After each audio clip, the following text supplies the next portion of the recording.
Hello friends, welcome to my channel Sukanya Naidu vlogs. ఈ వీడియోలో మనము టేస్టీగా, ఈజీగా, సింపుల్గా తలకాయ కూర ఎలా చేయాలో చూద్దామండి. బిగినర్స్ కూడా ఇది ట్రై చేయొచ్చు, చాలా ఈజీగా చేసేయచ్చండి. ముందుగా మనము తలకూరను తీసుకొని బాగా క్లీన్ చేసి పెట్టుకోవాలండి. ఒక 3-4 టైమ్స్ వాష్ చేసుకోవాలి. తర్వాత మనము స్టవ్ పైన గిన్నె పెట్టుకొని ఆయిల్ వేసి, ఆయిల్ వేడైన తర్వాత మనము ఆల్రెడీ క్లీన్ చేసి పెట్టుకున్న తలకాయ కూర ఇందులోకి వేసేసుకోవాలి.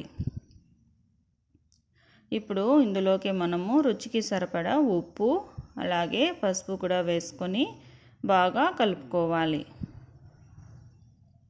ఈ విధంగా ట్రై చేశారంటే ఫస్ట్ టైం తినేవాళ్ళు కూడా చాలా ఇష్టంగా తింటారండి. ఉప్పు పసుపు బాగా మిక్స్ చేసుకున్న తర్వాత మనము ప్లేట్ పెట్టి ఒక 10 మినిట్స్ అలాగా ఉడికించుకోవాలండి. ఇందులో ఉండే వాటర్ అంతా ఇంకిపోయేలాగా మనము బాగా బాయిల్ చేసుకోవాలి. చూడండి, వీడియోలో చూపిస్తున్న విధంగా వాటర్ అంతా ఇంకిపోయేలాగా మనము ఈ తలకూరని బాయిల్ చేసుకోవాలి. అప్పుడే మనకు తలకూర చాలా రుచిగా ఉంటుందండి.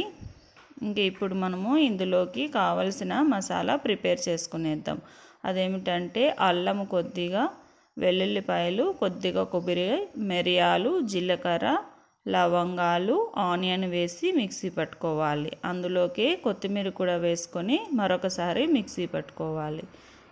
ఇప్పుడు మనము ఈ రెడీ చేసుకున్న మసాలా ఇందులోకి వేసేసుకోవాలి. అలాగే 2 స్పూన్స్ మిరప్పొడి, 2 స్పూన్స్ ధనియా పౌడర్ కూడా వేసేసుకోవాలి.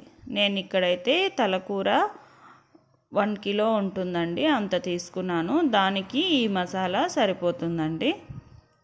ఇలా మిక్స్ చేసుకున్న తర్వాత ఇందులోకి మనము 1 లీటర్ నుంచి 1.5 లీటర్ వరకు వాటర్ని వేసేసుకోవాలి. వాటర్ని వేసుకున్న తర్వాత అంతా కలుసుకునేలాగా బాగా కలిపేసుకొని ప్లేట్ పెట్టి స్టవ్ హై ఫ్లేమ్లో ఒక 10 మినిట్స్ తర్వాత మనము ఉడికించుకోవాలి.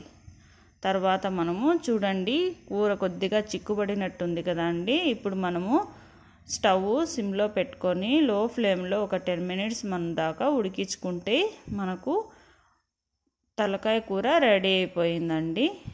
ఇది మా రాయలసీమ స్పెషల్ అండి. అది కూడా నేను మా రాయలసీమ స్టైల్లోనే చేస్తున్నానండి.